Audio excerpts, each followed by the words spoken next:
Assalamualaikum warahmatullahi wabarakatuh. Waalaikumsalam warahmatullahi. Sebelumnya saya ingin mengucapkan terima kasih kepada Bapak Kepala Sekolah yang telah sempat hadir untuk diseminasi penyebaran pemahaman budaya positif, yang mana ini adalah salah satu tugas dalam guru penggerak, yaitu aksi nyata. Baiklah Bapak Ibu, sebelum dimulai kegiatan, saya ingin mengajak Bapak Ibu untuk ice breaking terlebih dahulu. Untuk itu saya ingin Bapak Ibu berdiri terlebih dahulu.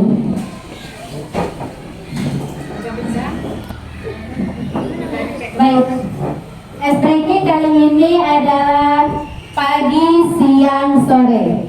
Jadi kalau saya bilang pagi, jadi tepuk 1. Kalau saya bilang siang, itu tepuk tangannya 2 kali. Kalau saya bilang sore, berarti tidak bersuara. Bisa? Bisa Bapak Ibu?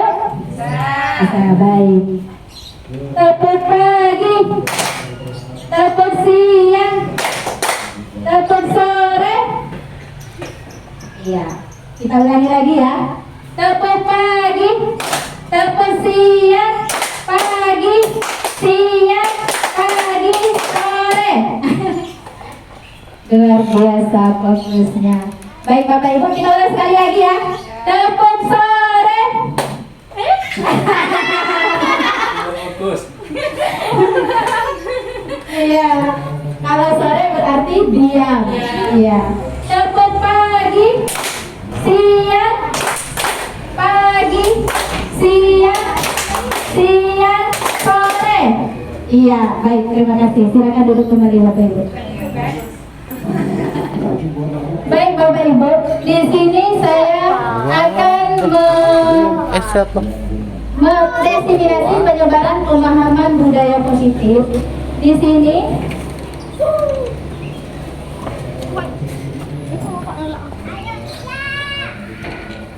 Nah, di sini ada tujuan pendidikan. Menurut Ki Hajar Dewantara, tujuan pendidikan adalah menuntun segala kodrat yang ada pada anak-anak agar mereka dapat mencapai keselamatan dan kebahagiaan yang setinggi-tingginya, baik sebagai manusia maupun sebagai anggota masyarakat. Oleh sebab itu, pendidik hanya dapat menuntun tumbuh atau hidupnya kekuatan kodrat yang ada pada anak-anak agar dapat memperbaiki lakunya. Jadi kita sebagai pendidik Bapak Ibu itu hanya menuntun apa yang sudah ada di dalam diri anak. Jadi kita tidak menuntut anak menjadi apa yang kita inginkan. Itu menurut Ki Hajar Dewantara. Nah, di sini ada budaya positif. Adalah nilai-nilai keyakinan dan kebiasaan di sekolah yang berpihak pada murid agar murid dapat berkembang menjadi pribadi yang kritis, penuh hormat dan bertanggung jawab sesuai dengan profil pelajar Pancasila. Ini contoh budaya positif yang ada di sekolah kita. Penerapan 5S.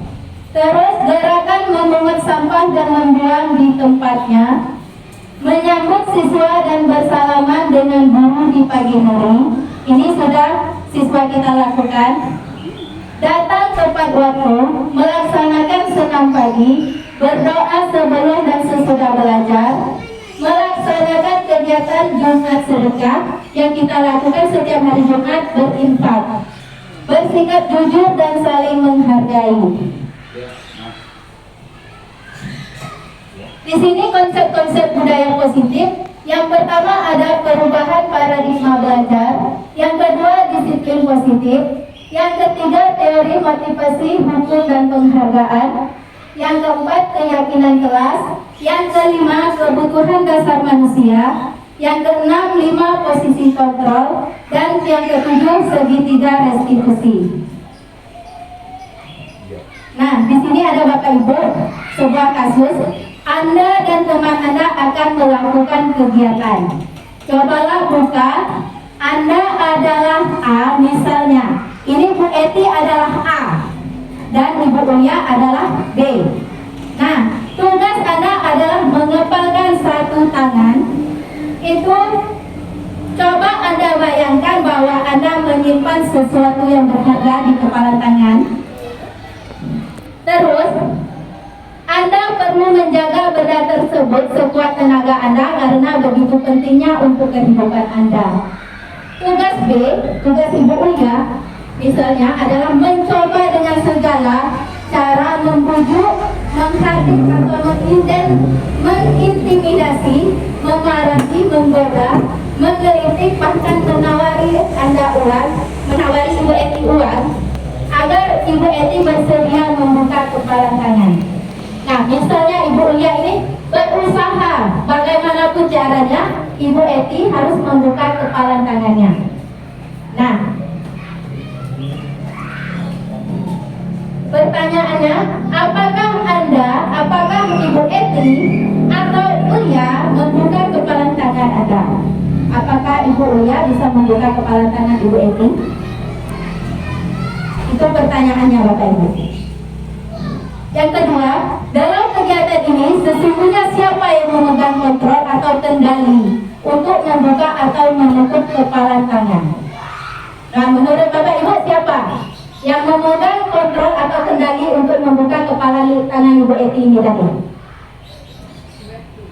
Ya, betul sekali. Jadi yang mempunyai kendali itu adalah diri kita sendiri. Nah, di sini ada teori kontrol. Menurut William Glasser, Anda tidak bisa mengontrol orang lain. Jadi Bapak Ibu, kita tidak bisa mengontrol orang lain. Misalnya di sekolah kita ada salah satu guru yang tidak pernah masuk. Kita sudah melakukan berbagai cara, memanggil guru tersebut atau kita memberikan motivasi, tetapi guru tersebut tetap melakukan kesalahan tersebut, tidak hadir tepat waktu atau misalnya melalaikan tugasnya. Jadi kita tidak bisa mengontrol orang lain Bapak Ibu. Jadi yang mempunyai kontrol itu adalah diri mereka sendiri. Nah, Dr. William Glasser melalui teori meluruskan beberapa miskonsepsi tentang makna kontrol. Yaitu yang pertama, guru mengontrol murid. Sebetulnya kita tidak bisa mengontrol murid jika ia tidak mau. Harus ada dorongan sendiri dari diri murid. Yang kedua, penguatan positif efektif dan bermanfaat. Semisalnya bujukan dan nasihat-nasihat. Jika terlalu dalam, murid bisa ketergantungan dan tidak mandiri dalam mengontrol dirinya. Yang ketiga, kritikan dapat membuat orang merasa bersalah, dapat menguatkan karakter. Kalaupun itu harus mengeluarkan kritikan, maka kritikan secukupnya. Kritikan tersebut harus membangun, malah membuat murid tidak percaya diri. Bukan malah membuat murid tidak percaya diri. Yang keempat, orang dewasa memiliki hak untuk memaksa. Menentukan pilihan adalah hak masing-masing manusia. Jadi kita memang mempunyai Bapak Ibu hak untuk memaksa, tapi pilihan yang menentukan pilihan adalah hak masing-masing dari manusia itu sendiri. Nah, yang kedua, pembelajaran dengan paradigma baru.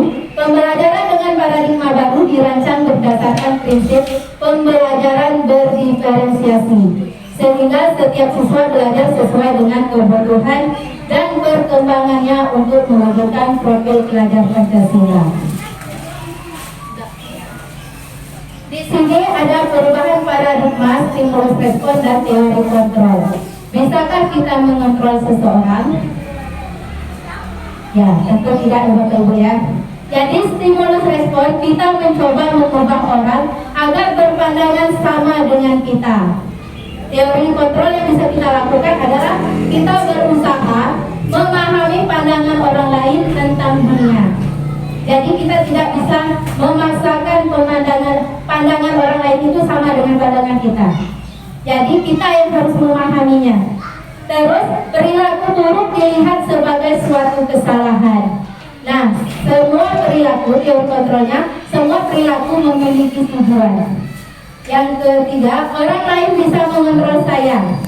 teori kontrolnya hanya Anda yang bisa mengontrol diri Anda sendiri. Terus saya bisa mengontrol orang lain. Kenyataannya kita tidak bisa mengontrol orang lain, ya Bapak Ibu ya. Terus pemaksaan ada pada saat bujukan gagal. Nah, kolaborasi dan konsensus menciptakan pilihan-pilihan baru. Yang terakhir, model berpikir menang atau kalah. Itu teori kontrol yang bisa dilakukan. Model berpikir menang.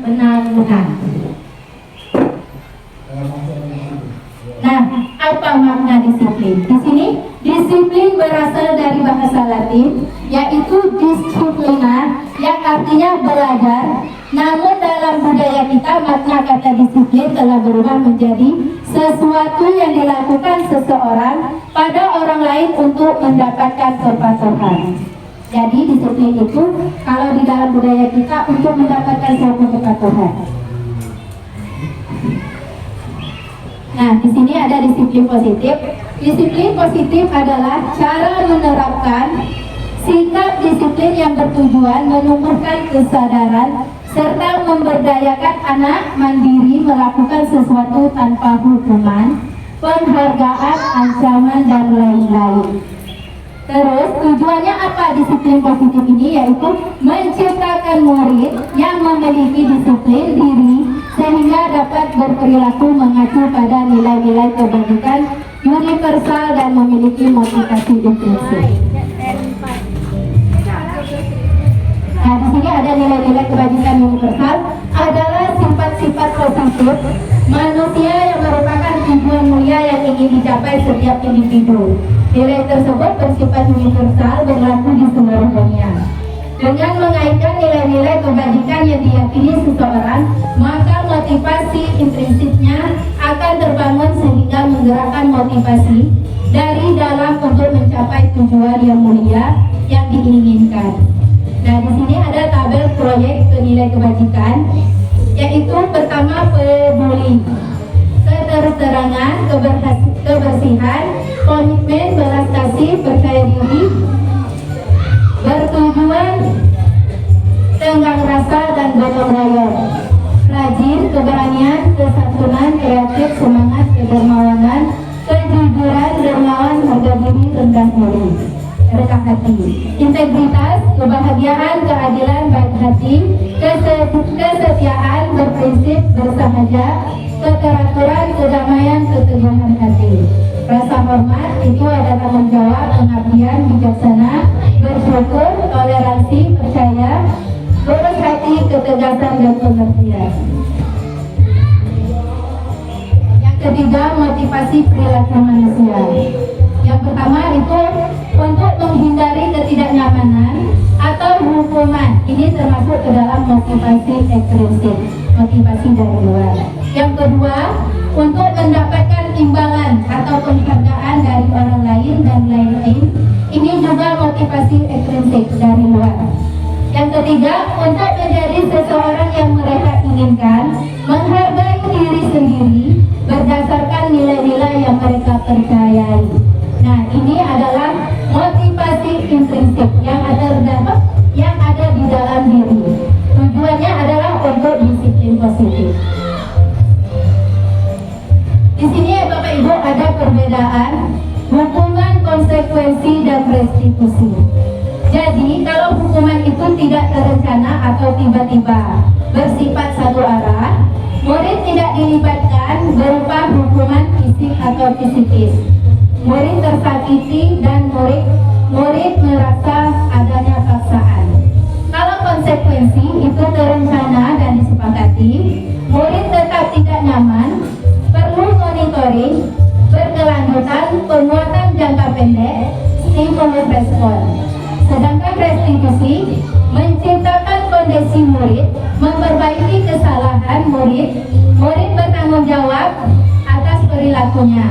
Murid menghormati dirinya dan orang lain dan memiliki teori kontrol. Nah, di sini ada sebuah kasus Bapak Ibu, murid sering tidak mengerjakan PR. Di sini ada perbedaan antara hukuman, konsekuensi, dan restitusi. Yang pertama, kalau hukuman, guru siswa tersebut hormat bendera selama 10 menit. Itu termasuk dalam hukuman. Guru menghukum siswa tersebut dengan lari keliling lapangan sebanyak 5 kali hanya karena murid tidak mengerjakan PR. Guru marah dan murid menjadi takut. Kalau konsekuensi, guru memberikan konsekuensi untuk mengerjakan PR-nya saat istirahat atau dikerjakan sebanyak 3 kali lipat. Yang kedua, guru tegas dan siswa menghormati peraturan. Kalau restitusi, guru menanyakan keyakinan kelas atau dirinya dan membantu siswa menyelesaikan masalah siswa tersebut. Yang kedua, guru terbuka dan siswa menghormati dirinya dan orang lain. Nah, di sini ayo kita berlatih. Apakah Anda setuju dengan tindakan Bapak Guru pada muridnya? Lalu berikan alasannya. Yang kedua, menurut Anda tindakan Pak Guru adalah sebuah hukuman atau konsekuensi? Kalau hukuman mengapa? Kalau konsekuensi mengapa? Nah, di sini ada Bapak Ibu tindakan guru. Mencatat 100 kali di dalam buku kalimat "saya tidak akan terlambat lagi karena terlambat datang ke sekolah". Saya minta Bapak Ibu menuliskan ini termasuk hukuman atau konsekuensi. Terus lari mengelilingi lapangan basket 2 kali karena terlambat hadir di sekolah. Yang ketiga, murid diminta untuk push up 15 kali karena tidak menggunakan masker ke sekolah. Yang kelima, mengantikan kertas tugas teman yang telah dicoret-coret. Yang keenam, membersihkan tumpahan air di meja tulis karena tersenggol pada saat belajar. Yang ketujuh, meminta murid untuk mengenakan sepatu seharian di sekolah karena tidak menggunakan sepatu hitam. Yang ke-8, lari mengelilingi lapangan basket 2 kali karena terlambat 10 menit untuk pelajaran PDOK. Nah, saya minta Bapak Ibu untuk menjawabnya terlebih dahulu. Ya, siapa Bapak Ibu? Ini Bapak Ibu menjawab ini suatu hukuman atau sanksi atau konsekuensi. Sanksi atau konsekuensi. Ibu Desi?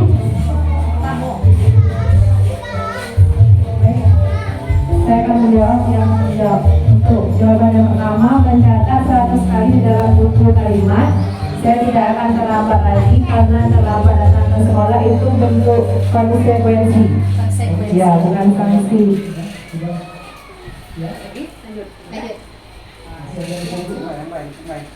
Yang lain? Ibu lihat.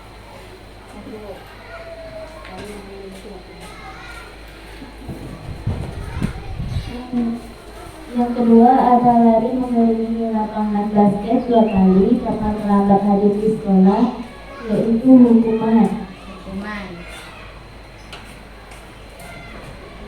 Bismillahirrahmanirrahim.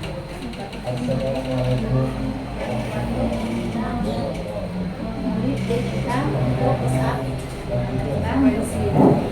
Baiklah, untuk pertanyaan yang ketiga, murid diminta untuk push up 15 kali karena tidak menggunakan masker ke sekolah. Hukuman. Ajak. Untuk yang keempat, menggantikan kertas tugas teman yang telah dicoret-coret. Apakah itu hukuman atau sanksi atau konsekuensi? Itu adalah konsekuensi.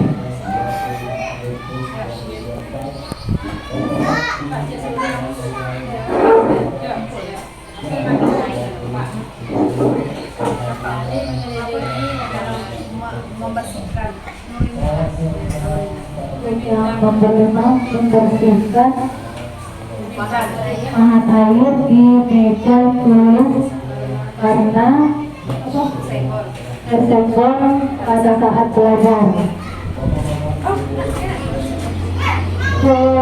Berbagai konsekuensi.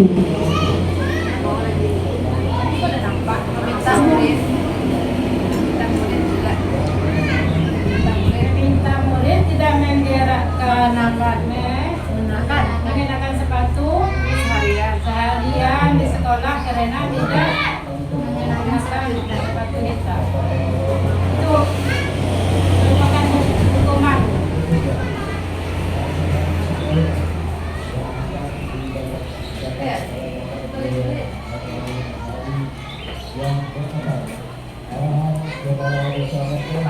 Terakhir, Pak.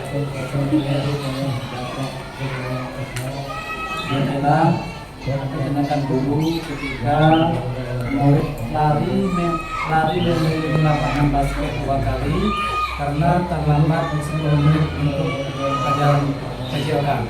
Ini merupakan hukuman bagi murid yang terlambat. Terima kasih.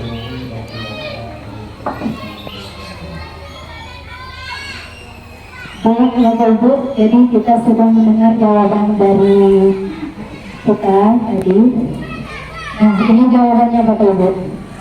Mencatat 100 kali di dalam buku kalimat saya tidak akan terlambat lagi karena terlambat datang ke sekolah itu merupakan hukuman Bapak Ibu.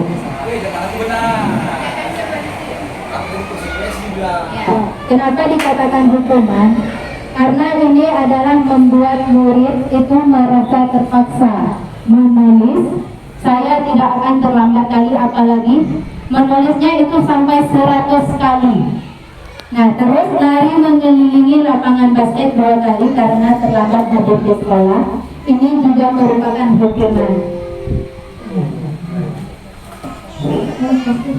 Kita tidak mengenakan sepatu hitam. Ini merupakan suatu hukuman karena ini dapat membuat murid itu merasa terpaksa dan akhirnya murid itu menyimpan di dalam hatinya merasa dendam karena hukuman yang kita berikan. Terus lari mengelilingi lapangan basket 2 kali karena terlambat 10 menit untuk pelajaran PJOK. Ini merupakan suatu konsekuensi. Karena di dalam pelajaran PJOK, kalau kita langsung masuk ke pelajaran itu, misalnya nanti kita melakukan pemanasan nih, kawan-kawan sudah melakukan pemanasan, kita terlambat, tentu nanti kita akan disuruh untuk konsekuensi tadi kita melakukan pemanasan. Jadi dengan adanya lari mengelilingi lapangan basket 2 kali, itu kita sudah melakukan pemanasan. Terus penghargaan. Nah, menurut Alficon, Punishment by Rewards 1993 wawancara ASCD Annual Convention Maret 1955 mengemukakan baik penghargaan maupun hukuman adalah cara-cara mengontrol perilaku seseorang yang menghancurkan potensi untuk pembelajaran yang sesungguhnya. Nah, di sini kenapa dikatakan begitu Bapak Ibu? Yang pertama, penghargaan efektif jika kita menginginkan seseorang melakukan sesuatu yang kita inginkan dalam jangka waktu pendek. Jadi, yang kedua, jika kita menggunakan penghargaan lagi dan lagi, maka orang tersebut akan merasa ketergantungan pada penghargaan yang diberikan serta kehilangan motivasi dalam diri mereka. Yang ketiga, jika kita mendapatkan penghargaan untuk melakukan sesuatu yang baik, maka selain kita senantiasa berharap mendapatkan penghargaan tersebut lagi, kita pun menjadi tidak menyadari tindakan-tindakan baik yang kita lakukan. Itu kalau kita memberikan penghargaan. Jadi motivasi di dalam diri itu akan hilang, karena kita akan tergantung dengan penghargaan. Kalau kita diberikan penghargaan, misalnya, nanti anak didik kita, oh kamu hari ini terlambat, besok kalau kamu tidak terlambat, besok ibu kasih hadiah. Nah, jadi dia akan tidak terlambat kalau kita memberikan hadiah. Tapi kalau kita tidak memberikan hadiah, itu mereka akan mengulangi terlambat tadi. Jadi motivasi di dalam diri mereka itu tidak ada waktu. Nah, di sini ada bentuk program kebajikan atau apresiasi. Pemberian apresiasi itu perlu diingat beberapa hal: beri pengakuan secara khusus, beri pengakuan secara pribadi, beri pengakuan kepada semua murid secara bergantian, lalu konsisten, fokus pada proses. Di sini pembuka. Kemarin saya perhatikan, nah nilai kebajikan yang dilakukan, saya rasa empatimu besar sekali situasinya pada saat menolong murid baru di kelas kita. Jadi kita memberikan apresiasi kepada murid kita. Kemarin saya perhatikan rasa empatimu besar sekali berupa kata-kata pada saat menolong murid baru di kelas kita. Yang kedua, saya menghargai kepedulianmu pada saat kamu membantu teman-temanmu di tugas kelompok. Yang ketiga, terima kasih untuk rasa tanggung jawabmu pada saat kamu memungut kertas-kertas yang berserakan. Nah, mengapa tidak peraturan saja? Mengapa harus keyakinan kelas? Di sini, mengapa kita memiliki? Mengapa tidak peraturan saja? Mengapa harus keyakinan kelas? Nah, di sini mengapa kita memiliki peraturan harus menggunakan helm bila mengendarai kendaraan roda 2? Mengapa kita tidak memiliki mengapa kita memiliki peraturan membuang sampah di tempatnya? Nah, menurut dosen tahun 1998, suatu keyakinan akan lebih memotivasi seseorang dari dalam atau di intrinsik. Seseorang akan lebih bersemangat untuk menjalankan keyakinan-keyakinannya daripada hanya sekedar mengikuti peraturan. Di sini ada keyakinan kelas. Keyakinan kelas adalah nilai-nilai kebajikan atau prinsip-prinsip universal yang disepakati bersama secara universal, lepas dari perbedaan agama, suku, negara, dan bahasa.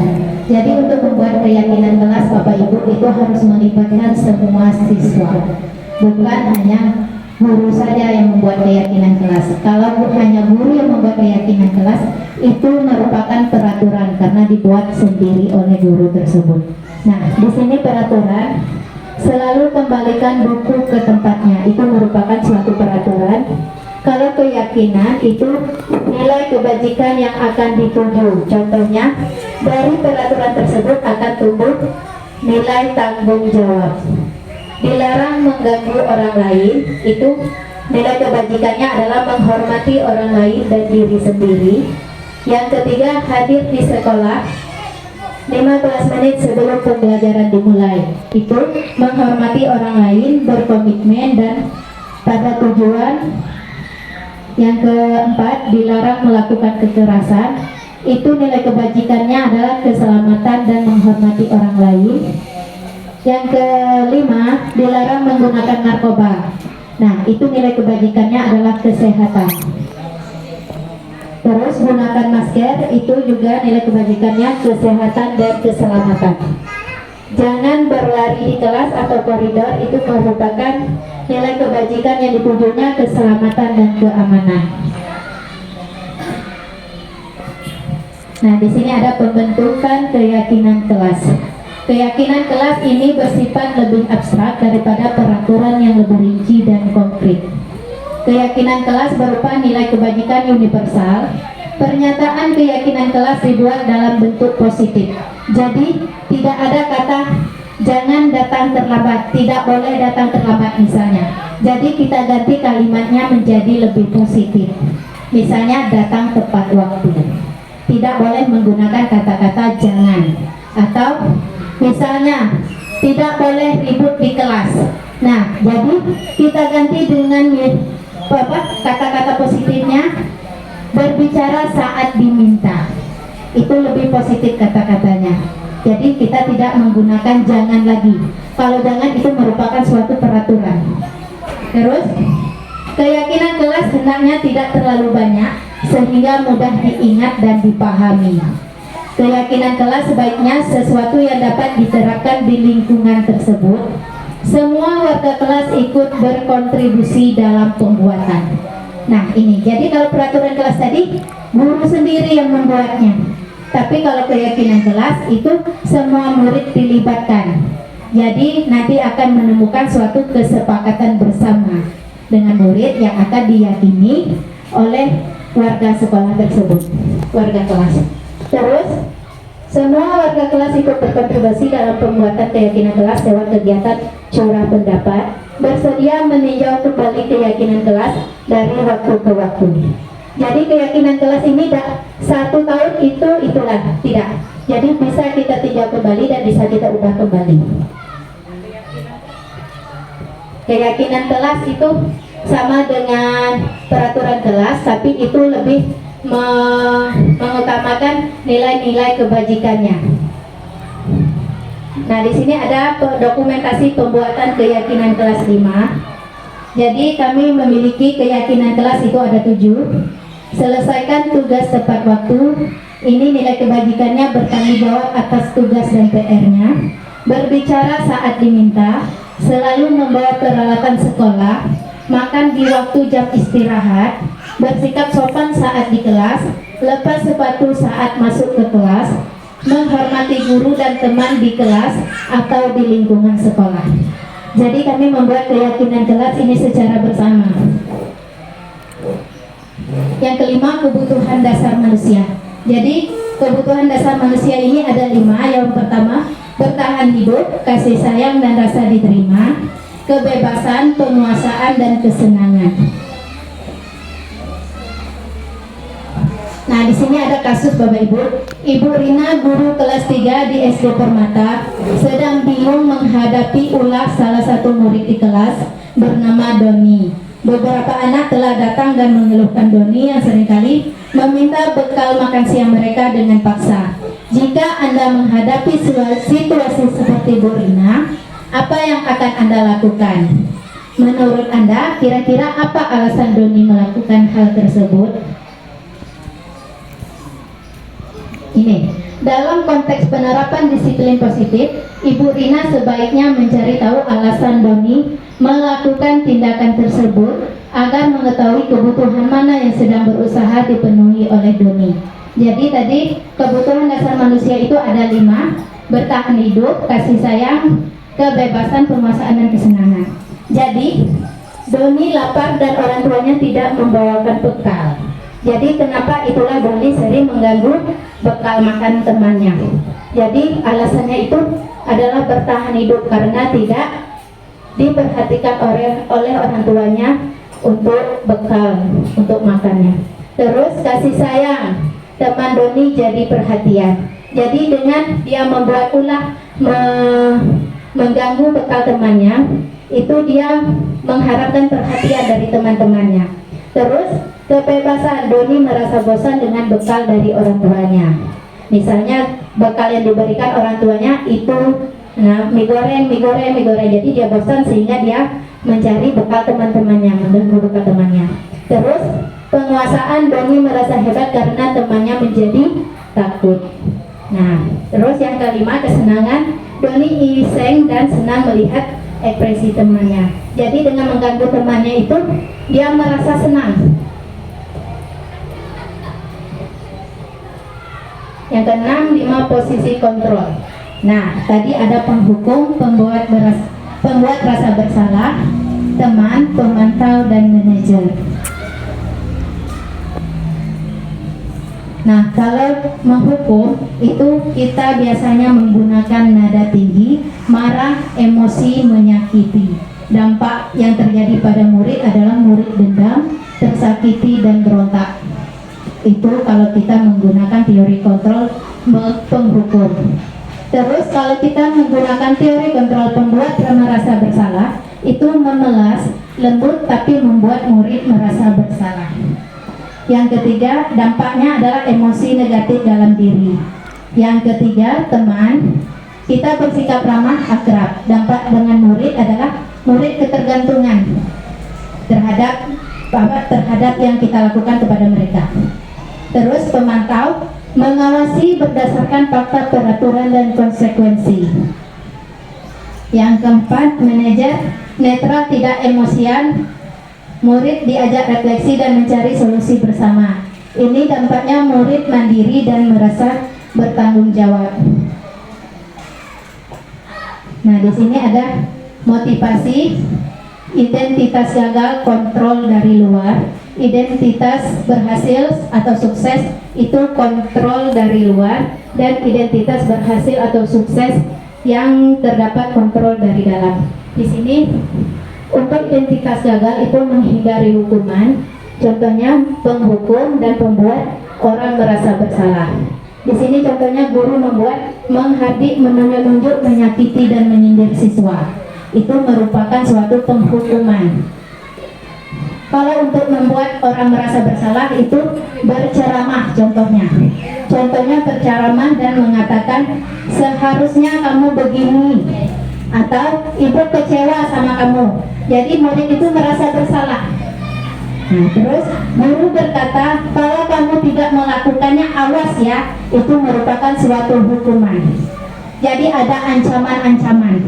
Nah, kalau untuk membuat orang merasa bersalah, seharusnya kamu sudah tahu ibu lelah sekali mengatakannya, ibu stres. Nah, jadi gara-gara perkataan kita murid merasa bersalah. Terus hasil dari penghukum adalah memberontak, menyalahkan orang lain, berbohong. Terus untuk membuat merasa bersalah adalah menyembunyikan, menyangkal dan berbohong. Nah, identitas berhasil, sukses, tapi kontrol dari luar itu mengharapkan imbalan atau ketergantungan pada orang lain. Teman, misalnya kita posisi kontrol kita sebagai teman dan pemantau. Guru membuat alasan untuk muridnya. Kalau pemantau, guru menghitung dan mengukur. Kalau guru berkata, ayolah lakukan demi ibu, itu merupakan suatu teori kontrol teman. Guru berkata, masa kamu tidak mau? Ingat ya, ibu pernah menolong kamu. Nah, kalau pemantau, apa peraturannya? Terus hasil dari teori kontrol teman yaitu ketergantungan. Murid tergantung dengan kita. Kalau pemantau menyesuaikan diri bila diawasi. Jadi kalau tidak diawasi, murid itu akan melakukan hal yang serupa lagi, mengulangi kesalahan mereka. Terus identitas berhasil atau sukses, kontrol dari dalam. Nah, ini adalah menghargai diri sendiri. Jadi teori kontrol yang kita gunakan adalah sebagai manajer, mengajukan pertanyaan-pertanyaan apa yang kita yakini, misalnya apa yang bisa kamu kerjakan untuk memperbaiki kesalahan, terus menguatkan pribadi hasilnya. Nah, di sini ada 3 pertanyaan. Terlambat terus, kapan mau tepat waktu?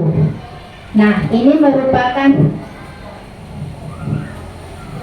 Terus yang kedua, bagaimana agar kamu dapat menyelesaikan masalah ini? Ini tindakan kita sebagai apa? Posisi kontrol kita. Kamu melakukan ini, ini lagi, ibu kecewa sekali padamu. Nah, Bapak Ibu, ada yang bisa menjawab ini termasuk posisi kontrol yang seperti apa? Yang nomor 1, terlambat lagi, terlambat terus. Kapan mau tepat waktu? Ini apakah termasuk penghukum, pembuat rasa bersalah, teman, manajer, atau pemantau? Pemantau. Terlambat lagi, terlambat terus, kapan mau tepat waktu? Kalau Pak Jat tadi apa? Pemantau. Pemantau. Kalau Bu Desi? Penghukum. Ada lagi Bapak Ibu? Mau? Ayo. Yang kedua, bagaimana agar kamu dapat menyelesaikan masalah ini? Nah, ini termasuk pemantau, penghukum, teman, atau manajer? Teman. Kalau kamu melakukan ini lagi, ibu kecewa sekali padamu. Nah, ini termasuk apa Bapak Ibu? Teman. Manajer. Ayo kita lihat jawabannya. Nah, jadi terlambat lagi, terlambat terus, kapan mau tepat waktu? Ini merupakan suatu penghukum teori kontrolnya. Lalu bagaimana agar kamu dapat menyelesaikan masalah ini? Yaitu manajer kita menanyakan dan mencari solusi bersama siswa tersebut. Terus kamu melakukan ini lagi, ibu kecewa sekali padamu, itu membuat pembuat rasa bersalah. Karena kita lihat lagi pada tabel di sini tadi, untuk pembuat orang merasa bersalah itu seharusnya kamu sudah tahu ibu lelah, atau seharusnya ibu kecewa sama kamu. Jadi dengan kata-kata kita, anak itu merasa bersalah pada diri mereka. Kalau manajer itu kita mengajukan pertanyaan-pertanyaan apa yang diyakini untuk memperbaiki kesalahan. Nah, Nah, yang ketujuh, yang terakhir Bapak Ibu, segitiga restitusi. Apa itu segitiga restitusi? Yaitu adalah proses menciptakan kondisi bagi murid untuk memperbaiki kesalahan mereka sehingga mereka dapat kembali ke kelompok mereka dengan karakter yang lebih kuat. Itu menurut Gosen tahun 2024. Poin dari restitusi adalah bukan menebus kesalahan namun belajar dari kesalahan. Yang kedua, tawaran bukan paksaan. Jadi kita menawarkan apa yang harus diperbaiki dari kesalahan, bukan kita memaksa anak tersebut. Yang ketiga, fokus karakter bukan tindakan. Yang keempat, memperbaiki hubungan. Yang kelima, menuntun melihat diri. Yang keenam, mencari kebutuhan dasar yang mendasari tindakan.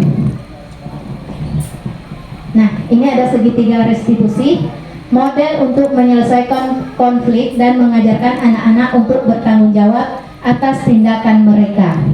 Jadi segitiga restitusi ini ada 3 tahapan, yaitu menstabilkan identitas, memvalidasi tindakan yang salah, dan menanyakan keyakinan.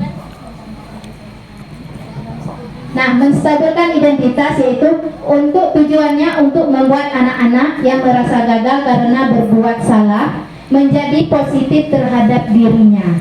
Kalimat yang diucapkan guru, berbuat salah itu hal yang manusiawi, tidak ada manusia yang sempurna, saya juga pernah melakukan kesalahan, kita pasti bisa menyelesaikan masalah ini, kamu berhak merasa begitu, Bapak atau Ibu tidak tertarik mencari tahu siapa yang benar atau salah, tapi ingin mencari solusi dari masalah ini.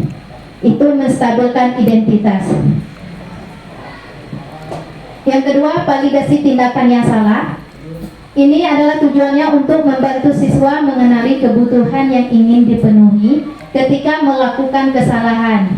Kalimat yang sering diucapkan guru, kamu pasti punya alasan. Jadi kita menanyakan. Jadi kalau siswa membuat suatu kesalahan, Bapak Ibu, kita menanyakan apa alasan mereka melakukan hal tersebut. Misalnya tadi pagi ada anak yang datang terlambat. Jadi kita tanyakan dulu alasannya. Itu termasuk validasi tindakan yang salah. Apa yang penting bagi kamu? Untung kamu tidak bertindak lebih jauh. Kamu boleh mempertahankan sikap itu, tapi kamu harus menambahkan sikap yang baru. Yang ketiga, menanyakan keyakinan. Ini bertujuan untuk membantu siswa mengenali kebutuhan yang ingin dipenuhi ketika melakukan kesalahan. Kalimat yang diucapkan guru, keyakinan kelas apa yang telah kita sepakati, atau keyakinan kelas yang telah dilanggar siswa. Apa bayangkan kita tentang kelas yang ideal? Apa bayangan kita tentang kelas yang ideal? Kamu mau jadi orang yang seperti apa? Bisakah kamu berubah? Bagaimana rasanya menjadi orang seperti itu? Nah, ini ada contoh penyelesaian segitiga restitusi menggunakan penyelesaian kasus menggunakan segitiga restitusi.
Itu tadi salah satu penyelesaian kasus menggunakan segitiga restitusi.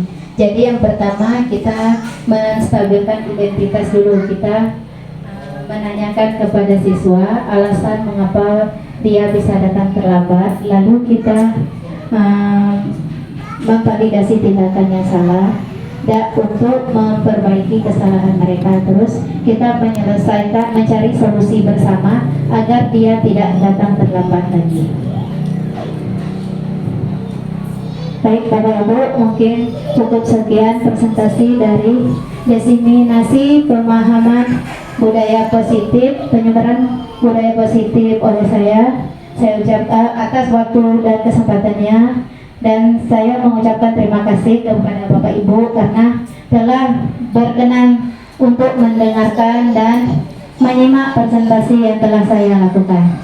Akhir kata saya ucapkan terima kasih dan Assalamualaikum warahmatullahi wabarakatuh. Waalaikumsalam warahmatullahi wabarakatuh.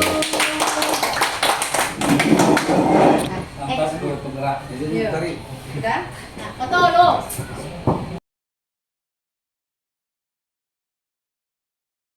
Assalamualaikum warahmatullahi wabarakatuh.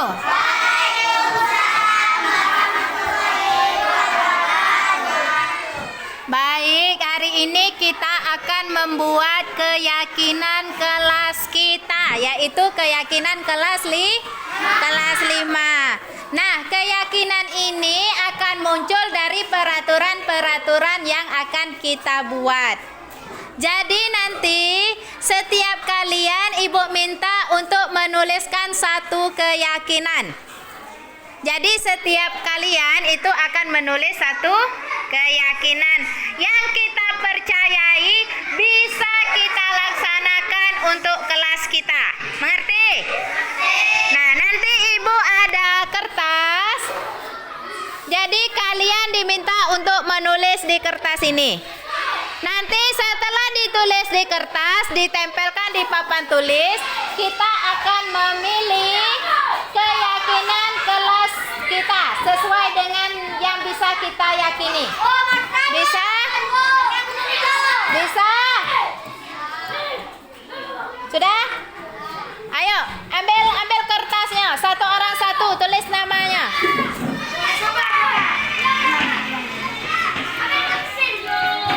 Satu orang satu, tulis namanya, tulis keyakinan kelas yang akan dibuat.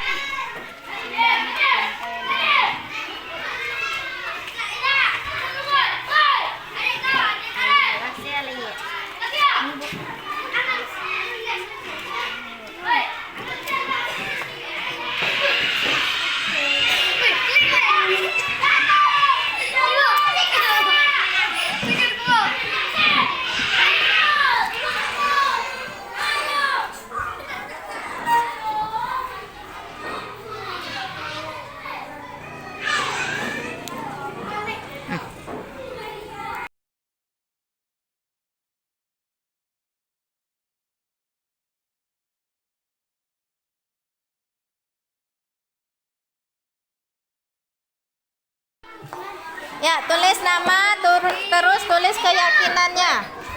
Kembali. Mana kok nak nempel?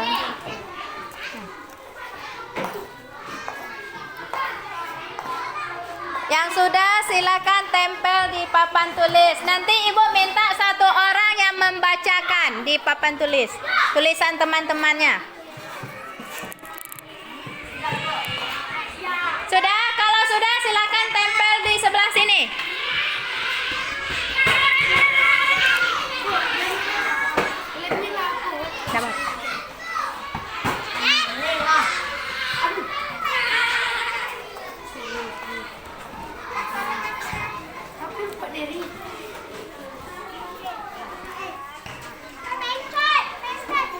Tidak apa-apa.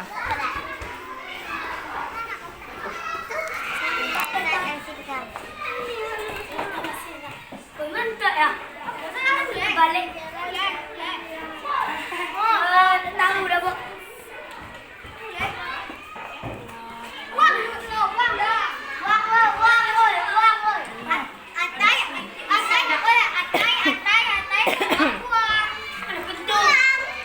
Nah, ayo duduk. Yang selesai silakan duduk.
Akan teh.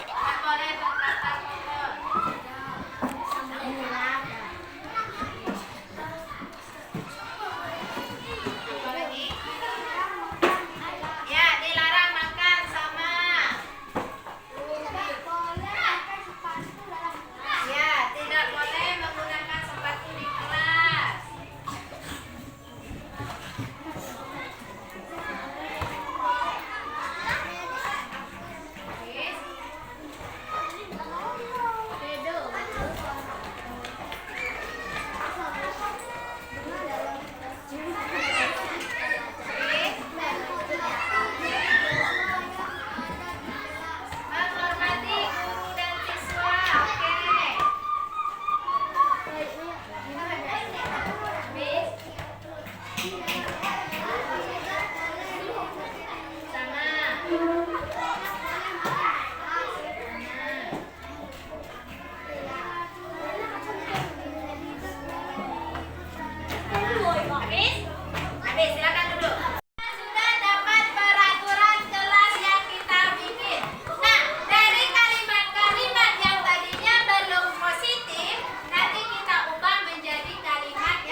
membatalkan keyakinan kelas. Jadi taatilah, yakinilah keyakinan-keyakinan yang kita buat, karena di dalam keyakinan ini ada nilai-nilai kebajikannya. Untuk itu mungkin cukup sekian pembuatan keyakinan kelas kita hari ini. Silakan kalian istirahat.